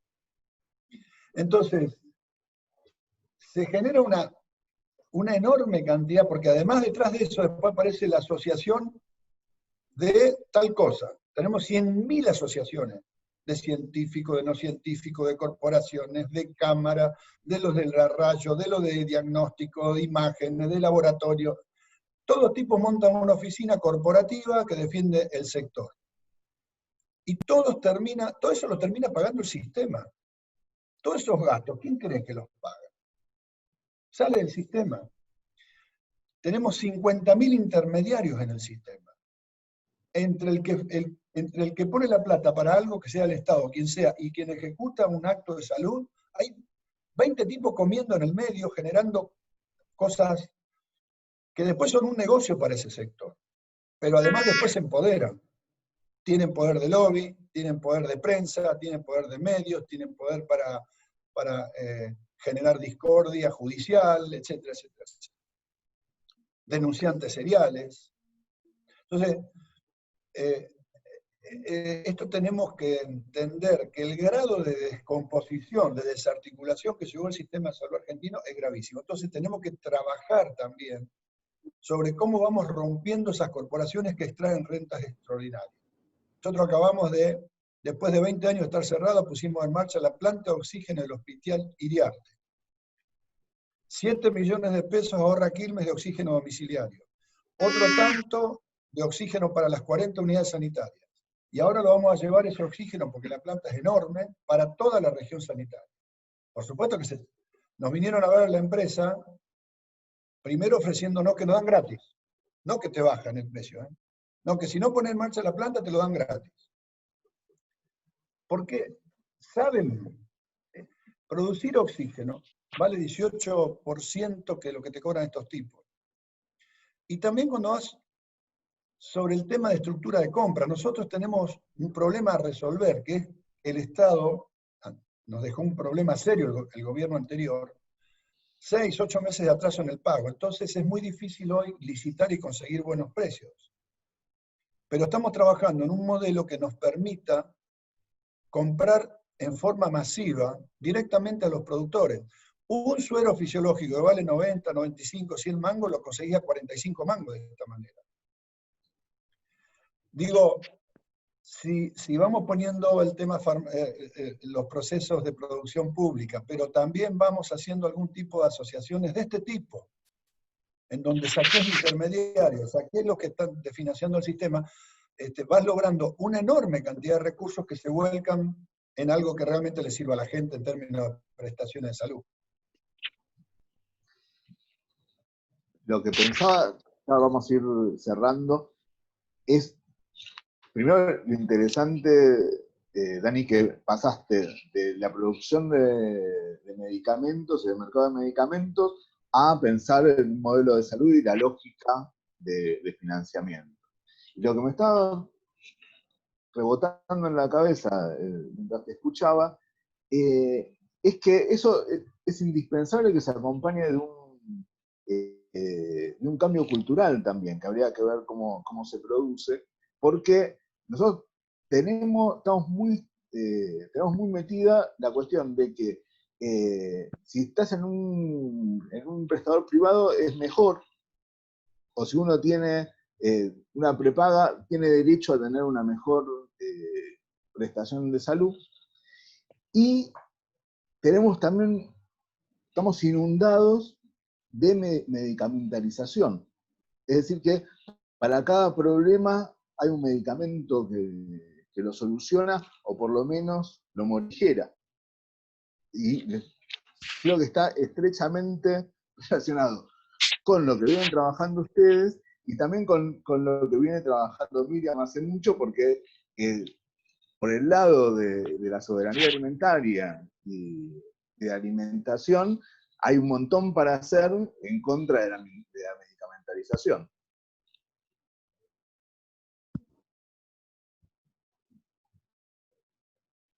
¿Puedo hablar? Por favor, Miriam. Bueno, yo creo que hay una tarea que a veces no la mencionamos y a veces la subestimamos, que es la regulación de la propaganda, de los alimentos y de los medicamentos. A mí me escandaliza pensar que en estos días se está apareciendo en forma insistente medicamentos que dicen que van a curar la diarrea de los niños. Esto es terrible, esto es terrible. De la misma manera que es la proporción de alimentos que no son saludables, que nosotros hablamos de ultraprocesados, y que queremos que sea del etiquetado de advertencia como es lo de Chile. Es mucha la tarea para desarrollar. Pasito a pasito las iremos dando desde ya. Pero el tema de la regulación de propaganda, necesitamos más avisos de salud. Recuerdo, Daniel, de que en aquel plenario del 1 de octubre yo lo señalaba. Decía, tome agua segura, qué sé yo, lávese las manos como ahora. Pero bueno, yo creo que coma alimentos frescos. No, si está en el supermercado, crucese a la vereda del frente. Pero realmente el tema de la publicidad es una publicidad no solamente engañosa, sino que es perjudicial para la salud. Hay horas y horas en que se pasan promocionando medicamentos para cualquier cosa. Desde el mismo que sirve para el dolor de cabeza, sirve para el dolor de cintura. Y eso es un ejemplo de los tantos que pululan. Sí. Eso nomás. Agrego. Jorge, ¿ibas a decir algo? Sí, decía que me parece que lo que vos planteás, Leonel, es tan importante como el cambio cultural. Se va a lograr cuando derrotemos la concepción neoliberal de la salud como atención de la enfermedad y la cronificación de las enfermedades. Si nosotros logramos promover desde la salud pública o de los sistemas solidarios que la defensa de la salud, el fortalecimiento de la salud, el fortalecimiento de los aspectos centrales de la salud en todos los grupos etarios de la sociedad, desde los niños, que donde tenemos que tener el universo con mayor profundidad en la prevención, en esos años donde tenemos el 100% del universo como para controlar médicamente lo que se llamaba antes salud escolar, se sigue llamando, pero es simplemente una oficina administrativa, donde podemos realmente hacer un seguimiento de las patologías que vienen en la segunda y tercera infancia o en la primera adolescencia, donde podamos controlar higiene y seguridad del trabajo, enfermedades profesionales, que es la población económicamente activa y que está en manos del Ministerio de Trabajo de la Nación, no está en manos de salud.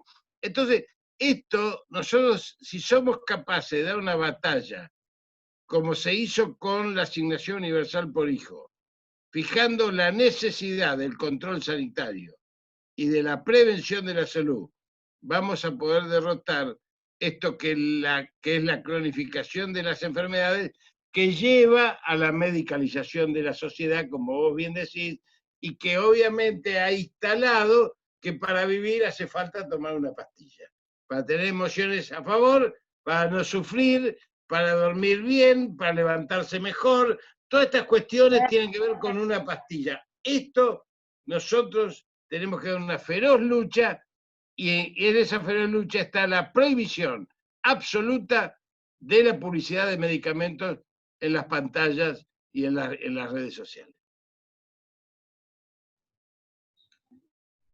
Bueno, buenísimo. Vamos a ir cerrando ya.